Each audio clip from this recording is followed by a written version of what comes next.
Correct. Just safe to say, all right? It starts here in the draft. Let's see, Occupy Thrones down to business. Taking out the Kaja, taking out the Faramis, RRQ, banning out the 1-1 and the Joy. Folks, it's not Coach Fiel on the stand right now. I believe that is Coach Achil joining Arcadia in the draft. Ooh, I mean, they're banning away all these high maneuver, high movement heroes coming in from the side of Occupy Thrones. Maybe they're trying to stave off that aggression because RRQ, they have been known to try and experiment and be a lot more flexible team. Usually, they used to be known to just go guns blazing, no breaks at all, but now they have shown that they have some patience and they get a little crafty with their tempo of the game. I actually want to have a conversation with the both of you, right? Because right now, RRQ, again, favorites. Is this a situation where they kind of, instead of being very analytical about the draft, I'm pretty sure they will. But I kind of feel like winning is not enough.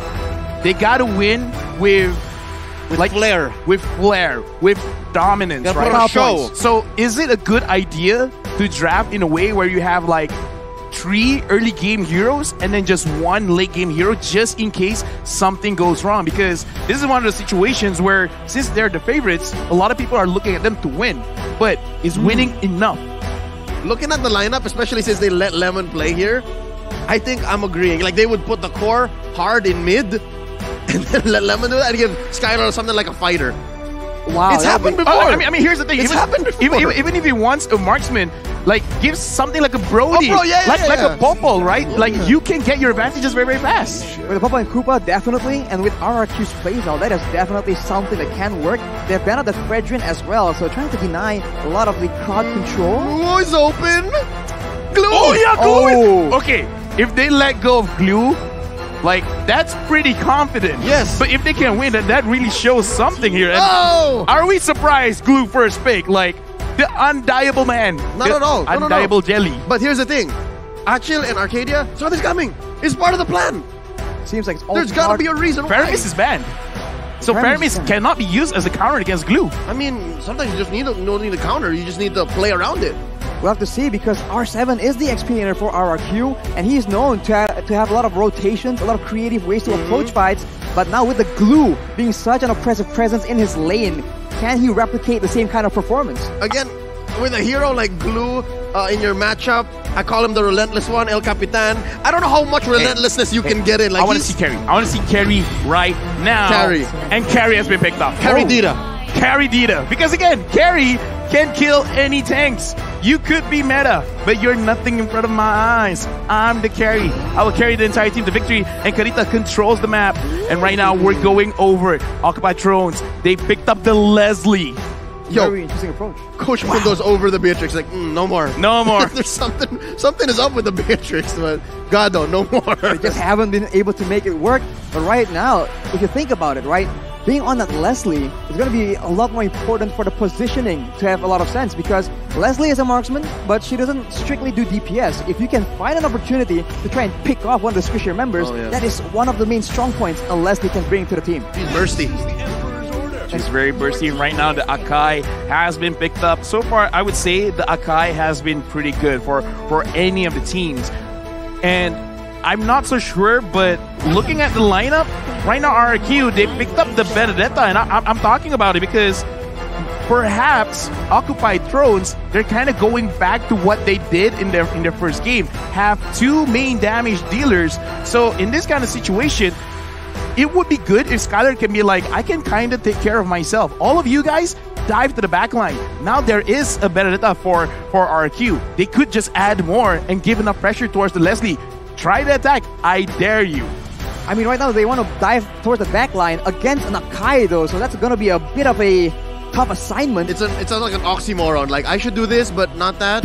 But I mean to do this. It's counterintuitive, but if anyone can make it work, it's going to be the unpredictability of RRQ that will shine through here as they ran out that Farsa as well. Yeah, they know that Occupy Thrones is short on range. I would not be surprised if this last man over here would be a savior.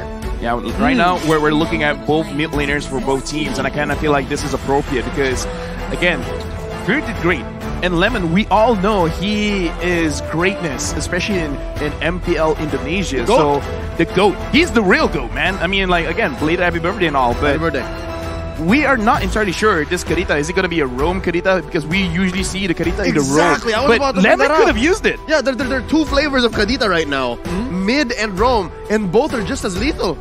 And Lemon is well known to try and make those crazy plays, those insane plays where at a glance you don't even know what he's going for. Oh, yeah. But on a hero like a Kadita, that is the kind of pick that will really suit his playstyle. I'm even thinking, what if it's just like, you know what, Lemon, you can use the Karita, so use the Karita. How about we just pick up the Diggy and kind of just like cancel out the Akai? So be like, now there's no more oxymorons. So it's like, if we want to dive, just dive. Who's really going to stop us? Welcome. Welcome. Come on in. Yes, come on in. Here's that ban that's got me thinking, are they allowing the Savior and Fury? Because they take out the Estes. Do they know something? Because look, Maro's very vocal about, oh look, they banned the Estes. What's going on? Ooh. Getting out the Estes, trying to make sure that they can get the burst damage. They don't want security, but in this situation, surely the Diggy would be a better pick than the Estes to try and deny those pick-off potential from RRQ. No, right now, RRQ, like, again, I'm just saying it could be a very, very good pick because Diggy you can use defensively, but you can also use very, very offensively. And I kind of feel like banning out the Estes, they're probably thinking because, again, the way that they play, they want to stick together, right? Making sure that Fury can deal the damage, as well as their gold laner. So they're like, maybe what RRQ is going to do is they have a lot of burst damage. And burst type heroes don't like healing because you basically dealt all of your skills. And then it's undone. And then it's undone. So I kind of feel like this show that they want a lot of burst on their side. And now they have a Terizla diving in. Very, very big boy. Big boy. Can't be taken down and can deal a lot of damage. This is not a drill, ladies and gentlemen. By the way, actually picked up by RRQ Hoshi. Is this going into the XP lane? Going into the jungle? That's a scary part. You never really know. It's an absolute unit of hero, and in the right lane is just such a big problem. Right now for Occupy Thrones, we'll have to see what exactly is their solution here because there's so many dashes. Something that can punish that or stop that can be very useful. It's not even impossible that this might go into mid. Oh. It's possible that this could go mid. Right? Mid Terizla? Yeah, but like Yeah, a lane bully. why not? Like a lane bully. Exactly. Mid. Why not? Okay. It's RRQ on their opening day. They can do anything They they gotta want. put a statement. Gotta make a huge statement, trying to show dominance, being one of the main favorites, but ooh, this is Maro on that Franco here. That's a lot of pickup potential if it lands onto the right people. Yeah, Franco man against the Franco man. There's a little bit of this is an oxymoron. It's like, I'll play the Franco against the Franco specialist, but Maro. Look at this. Yeah, he's like focusing on Vin is like, you're using my hero. Yeah, but I do like the Sicilian pick. The Sicilian pick is solid because, again, we were talking about how Farsa's banned, Saber's banned, but I think Sicilian's a better pick, especially for a late game lineup like Occupy Thrones. Can they reach that late game though? It depends because there's a Kadita, and if the Kadita gets rolling, it is a very oppressive presence, especially for a vulnerable mage like a Sicilian. Right now, RRQ, they finish off with a Xavier of their own. And so it looks like Vin will be piling the Kadita. And we've seen Kadita not doing well if the early game is not good. But having Albert on the Benedetta as well as having the Terizla, I don't see them losing the mid, the EXP, and the jungle. They can force a fight. They can really force a fight, especially against the Sicilian. They can just keep going. I think the only real thing is you have to watch out for mana. But that aside, they can just keep going. This is... Wow. They answered the glue here by going, on and on. Fight forever. Well, Glue doesn't really do well moving backwards. It's always a very oppressive hero, provided that he is actually aggressing. So maybe RRQ just plan to fight fire with fire and bring the aggression to Occupy Thrones instead. Could this be the answer to the glue? Well, very surprising. We're about to find out because going into this first game, let's introduce again both teams from Jakarta, RRQ Hoshi going up against Occupy Thrones from MENA. It's an Egyptian and Saudi Arabian squad, and all eyes are on Maro. I promise you, the game changer here, especially come the mid to the late game, are those perfect hooks. It's gotta come from Maro. He's on that skin as well, so it's a very... Some people say it gives you a buff almost. You get better when you use this skin. We'll have to see if that is the case for this particular game. He is looking for early advantage here. Because in the early game, the Franco is just so dangerous. Vin chucked a half HP, but they're trying to trade it back. And for now, this is going to be the same pattern. Keep on doing that, and he will prove your point. When you use the skin, You get better. Now, RRQ Hoshi, sure, they get poked a little bit, but I kind of feel like Fury and Maro, they took a little bit more. Right now, RRQ, they got to look at which part of the map do they really want to control. Same thing with Occupied Thrones, because looking at the map right now, it looks like Terzla is winning against the Glue. I'm not familiar with this matchup, so I can't really say for sure which one will have the better laning phase. Yeah, this could be the precedent. We could figure out if really that Terzla is the answer, or at least this kind of lineup and this approach could be it. We're about 40 seconds away from the first turtle, and there's a lot of pressure on gold lane. RRQ Hoshi given God of hell. Well, RRQ Hoshi like playing for the gold lane. Skylar is one of the main players that they rely on to carry. And carry, despite being a late game specialist, actually has a lot of healthy damage in the early game. Albert right now will be colliding with Leo. Just spawning him out right here in the XP lane. That's where the real fight is going on. Hawk against R7 1v1. Hawk will be finally able to escape, but look at the final blow. He's so low, 1 HP. R7 comes in to secure that kill. Albert in a tough spot, 1v2, but the mobility will allow him to escape. Wow! Not a single punish on the baby alien. He gets away with it. I mean, like, look at how they actually executed it, because they even like telegraphed, like, I will attack you. Glue or no glue, you're gonna go down. And at least for right now, it looks like in terms of the laning phase, R7 is really controlling Hulk, making sure that he doesn't get ahead. And he has to be aware of that, because if he can't win the 1v1, it's gonna look bad whenever someone wants to come and trade. Bring comes to the Breath of the Ocean. The Rough Waves also takes Maro out. That will be the Roamer, not available for the first turtle play. And RRQ, they're looking to straight away capitalize as Albert goes in. 1v1, dumps a lot of damage onto Leo. Let the final blow actually fails though. Hawk steals the turtle. Leo makes a play with a heavy spin, but that will be for nothing. Hawk is still just dueling 1v1 against R7. But that is that advantage. Like finding a needle in the haystack. I don't know exactly what triggered the damage from the glue that actually took down the turtle there, but hey, Occupied Thrones can walk away with what they can. That's a small victory. I kind of think like it might have been the slam, but either way, that we did not see that coming. And right now, Vin catches Maro, but looks like it's not that big of a problem just yet. Oh, the Bloody Hunt being used now. Vin being very low, taken out by Fury 77. Leo trying and get some more, and just these small pickoffs, the roamers.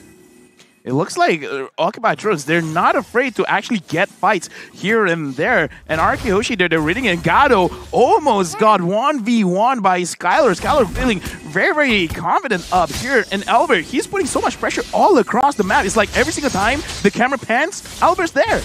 He is playing that Demon Slayer Benedetta, but look at Skylar right here. 1v2. Heavy spin actually does not land onto him, but look at the Iron Wolf cancel as well. What is going on? Skylar very, very low. He'll finally get taken out as we see Vin trying his best to try and equalize. It won't be available though, and that is one strike back from Occupied Thrones. Maybe 2 or 3 seconds too late. Vin came to the rescue. Skylar's flicker was on cooldown.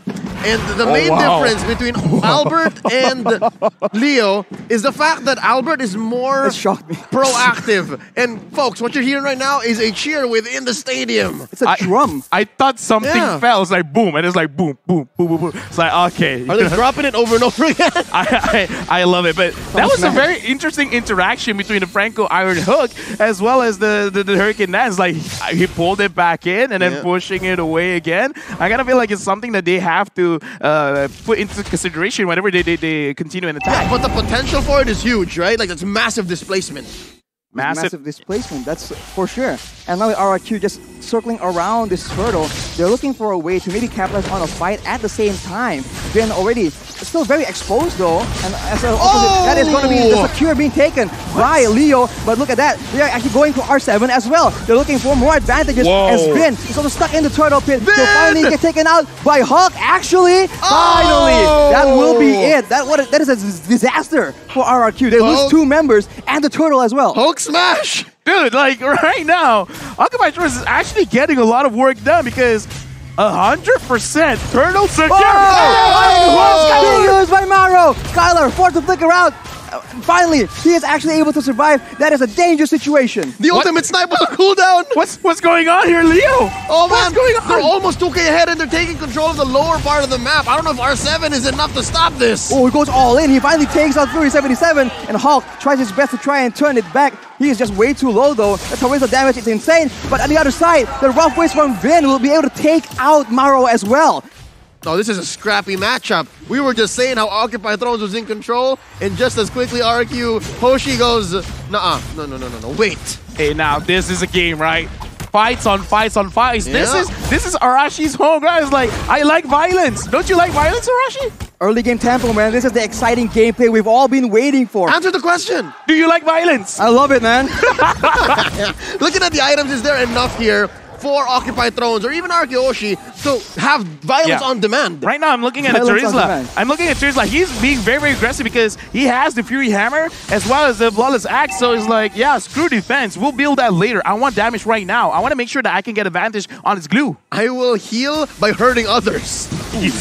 Yeah. Green goes in. He's forced to use the rock wave, though. He's stuck in a tough situation, alone all the way on the side. That will be a kill for Occupy Thrones as RRQ. They go for a bit of a weird fight as the turtle is actually spawning. And what's weird about it more is it's a 4v4. And in a 4v4 like that, given that there is a Franco, Occupy Thrones is way ahead. Yeah, right now, Occupy Thrones, it looks like they're starting to read what RRQ is all about. Albert taking a lot of damage, and I kind of feel like that's kind of what's happening towards the entire game, where he's everywhere, but everywhere he goes, he gets hurt. And Gato just finished his Berserker Fury, and for Leslie, that is a huge power spike. Ooh, Albert goes in with the upper final blow, trying to make sure he secures that turtle. It will not be secured. It's taken by Leo yet again. He will pay the price for it, though, as Hulk just zones everybody away. Look at the Iron Hulk being used by Maro. Skylar in a tough situation, but he's still alive. He's still alive and doing a lot of damage for RRQ. And he is actually forced to back away, but RRQ, they clap back from that play. So close. There could have been more that Occupy Thrones done with that kind of engagement. I had my eyes on Maro, and he had his eyes on Skylar, and it was so close. He could have taken down RRQ's gold laner. My eyes were everywhere because that was a fight, and right now it really looks like, you know what, Glue has to be perma-banned, man, because we're going to look back at the instant replay to really understand what happened just now, where the fight around mid, Leo again, right now 100%, turn to secure rate for Occupy Thrones. Hulk really goes to the backline, making sure that not enough damage is there. But Fury 77, he was left alone. So it looks like both teams have the same idea. Go to the backline. Right now, Hulk is getting attacked. He is bursted down, but he is able to escape. But Albert is making chase. Unfortunately, the regeneration is way too much. Now RRQ, once again, trying to establish a foothold in this game. Given what's happening here in this about 8-minute, 30-second game, this is very characteristic of Occupy Thrones. It's not clear that they're winning, but the fact that Leo is sacrificing himself for the major objectives is making a difference. That is a pickup, but R7 now is the next target. He's trying to stand his ground. Play, but no, it won't be enough as Vin now is the one caught in a tough situation. Skylar tries to just deal a lot of damage as Lemon makes a play, but the hook lands onto him. It won't amount to anything as Leo finally gets taken out. Double kill with a shutdown for Fury 77. Arashi, the violence, the carnage, look at all the bodies underneath tier 1 in mid, and Occupy Throne stands tall. Yo, Leo, we gotta look for their coach, man. What happened between then and now? Like, all of a sudden, they just, like, woke up. It's like, we're ready for RRQ Hoshi because that fight, it wasn't clean. But that's the kind of fight I like to see. Fury 77 actually kiting things up. And let's hook to Albert. Maro, what? Buy this skin. That is very, very dangerous. The skin difference, man, is just making it so obvious. And if that lands at the right moment, whew, that could have been really, really disastrous for RRQ. All right, so far, key for RRQ to regain control is vision. I think they need to watch out really for where Maro is and the angle that Leo is coming at. These little base by Vin. Oh, Iron Hook again. Suppression is being used as well as Vin will be taken out without being able to use any of his spells. And RRQ has forced to back away from this Lord. My analysis is, yes, buy this skin. Like, legit, because Maro is doing a lot for the team. Hulk goes on to Albert, and Albert, right now, he's having a tough time to actually get in range to the Lord R7 at the front. And right now, Hulk is doing 1v3. Hulk is zoning everyone away from the Lord. That'll be a shutdown picked up by Skylar, but the Lord is secured by Leo and RRQ. They are powerless to change the outcome of the fight. Look at the hook again! What? R7 alone! Fury pops the ultimate as well. And now, you can see Albert goes in to try and help out, do something more as Leo follows up. Vin late to the party yet again. It won't be enough as Leo just taken very, very low. But look at the dawning light. Finally trading back a kill for RRQ. It's scrappy, it's dirty, but boy oh boy, does Occupy Thrones appreciate this kind of gameplay. They're 2K ahead. I'd say this Lord was worth it despite the trades. And look at this. I think this is where they need to be. This is where they want to be. They have Gado safe, far away from trouble. Right now, looking at the players' goal, Fury77 as well as Lemon. 1,000 gold difference between both mid laners. So right now, Lemon has to find a way to get a little bit more gold onto his hands so that he has extra damage going on to the side of Occupy. Because again, the Dawning Light secured the kill. Perfect, amazing. But right now, they need a little bit more DPS because Skylar can deal the damage. But every single time he goes in front, he has to be careful because with Maro hitting all these hooks, that's amazing. Being used by Occupy Thrones though, looking for an opportunity. Albert goes in to clear the Lord, but look at the side lanes. Leo already pushing Vin away. He's suppressed as well. That's all the damage. But look at the combo traded back. Maro gets taken out. Both warmers down as Skylar jumps in forward aggressively. Albert as well chunked down. And look at the HP. 1 for Leo. One, Grandma! 1! But look at down bottom. All was worth it because Hulk was pushing away at tier 2. No. Albert, baby alien! No. Baby alien! He's going to be covered by R7. That is a very, very close situation, but Albert makes it out alive. All right, so one thing is clear. Once Occupy Thrones sees Vin, they are not pulling any punches. I think that's one big problem that a Kadita Rome has. This is what I want to see, confidence and trusting your shot caller. Like whoever's in front is like, yeah, let's go for this target.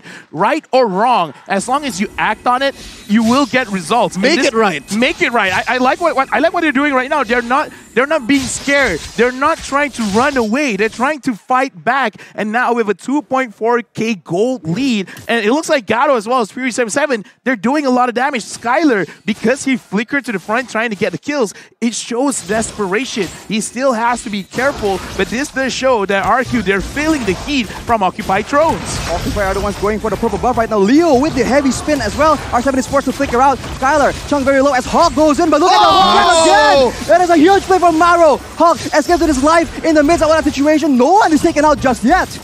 Oh wow, they're scrambling each other. They're scrambling each other. You see the composure of RRQ Hoshi here. That could have been lethal. And again, they are down maybe one major core item, but they knew that this was not the fight to take. And I think Occupy Thrones also just had to think twice, like, no, don't.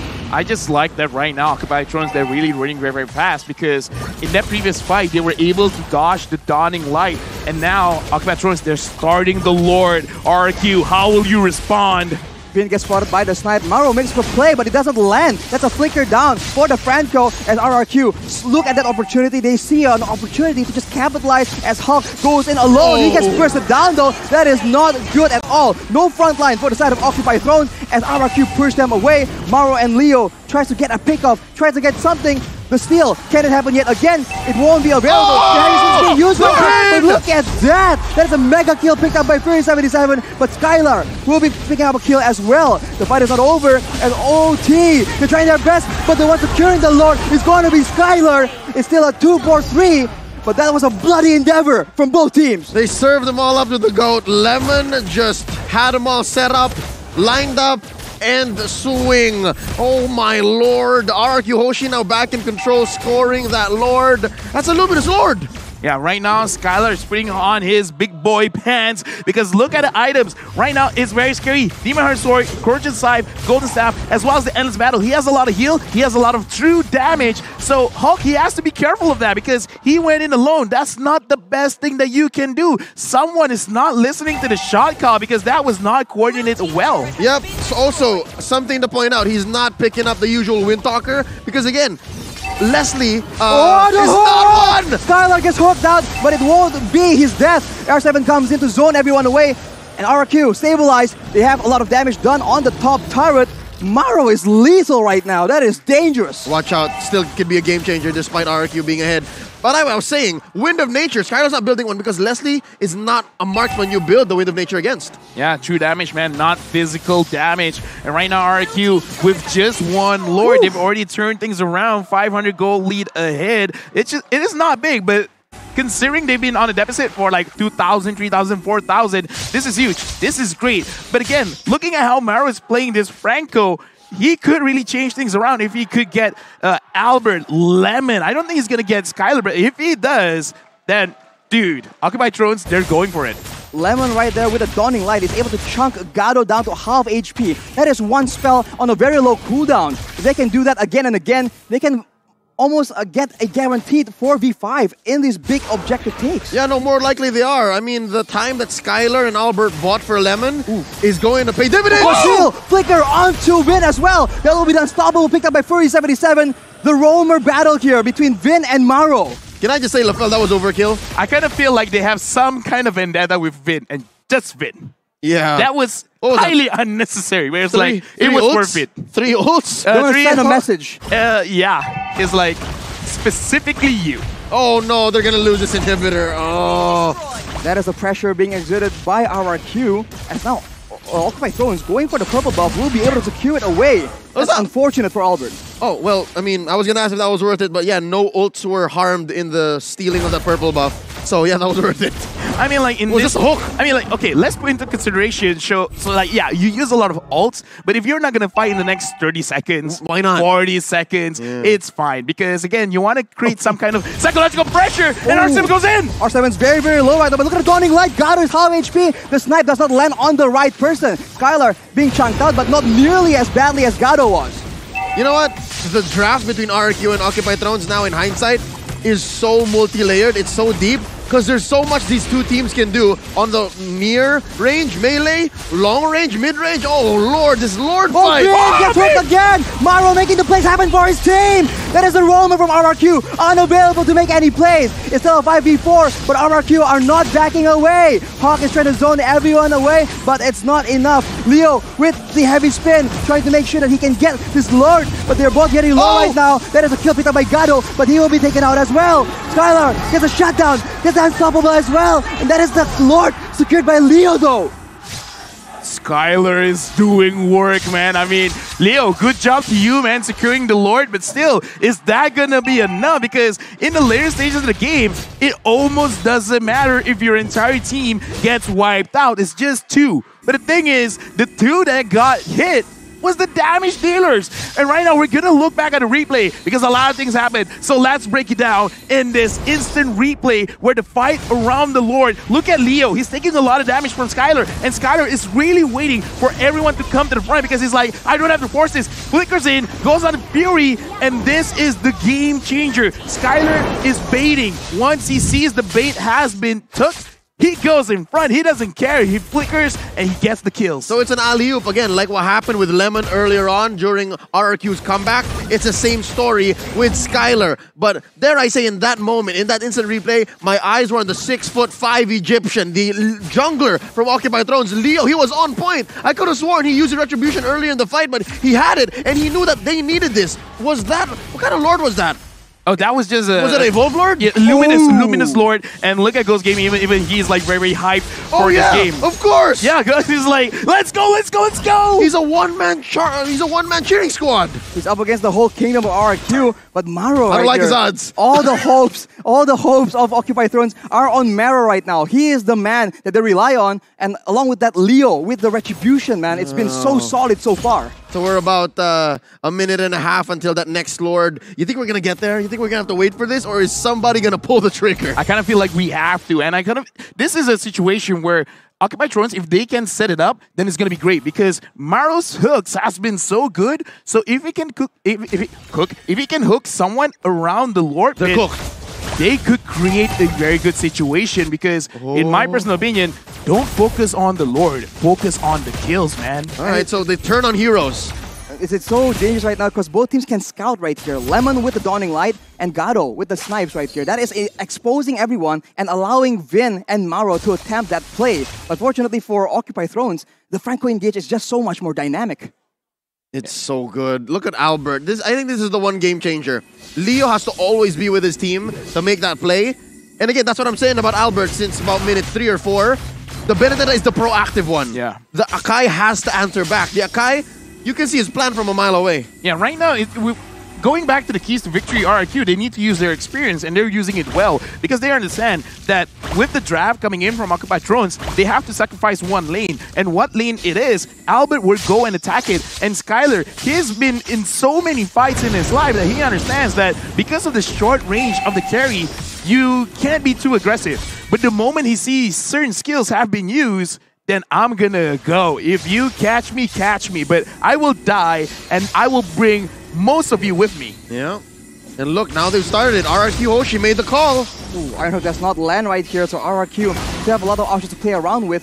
Vin looking for a chance in the side, looking for a pick-off potential. Leo is in position, though, to try and make this a very difficult contest. The Retribution battle has not been favoring RRQ, so Occupy Thrones are very happy to make the plays happen. The flicker is being used. Unfortunately, the hook does not land. That is massive for RRQ. You can see they move in a more aggressive manner. Pay attention to Vin.